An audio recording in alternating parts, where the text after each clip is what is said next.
Latifullah Mehsud is considered the second in command of the Tehrik-e-Taliban Pakistan, or TTP.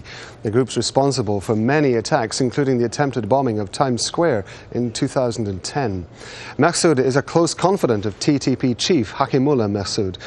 He's believed to be in his early 30s and a trusted commander in the Mehsud tribe. It's led the Pakistani Taliban for many years. Well, Kurt Volker is a former ambassador to NATO. He joins me live now from Washington. Thanks very much indeed for joining us. Hamid Karzai is already very angry with NATO and the US, and this is just going to make things worse, isn't it? Well, I think that there's a tussle going on because of the withdrawal of the US and the NATO forces coming up. Karzai has had a relationship where he's both been dependent upon the international forces for security, but also trying to keep a distance from them in order to portray himself as closer to the Afghan population.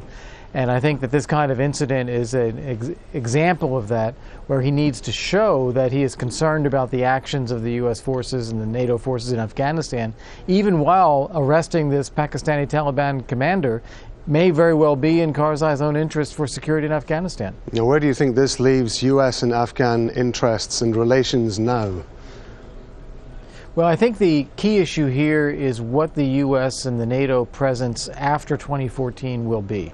And that's the real struggle. There's a lack of a commitment on the part of the United States and NATO as to what that presence will be. And in the absence of such a commitment, President Karzai doesn't want to be signing over the rights of Afghanistan for jurisdiction in their own country in a way that would be criticized in Afghanistan itself. So each side is kind of waiting the other one out to see who is going to blink in terms of what's the commitment from the U.S. side, or what's the willingness of the Afghan side to provide the protections and the juridical protections for the international forces that are needed for them to stay. Why do you think it was so important for the U.S. to get Mehsud?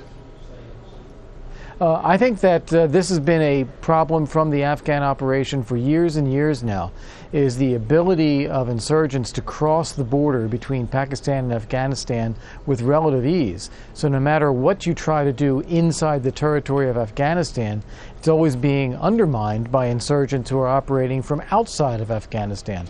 So the ability to get some of these insurgents captured, to be able to gather intelligence from them and push back on that, I think is really essential to the sustainability of Afghanistan after the international forces begin to leave.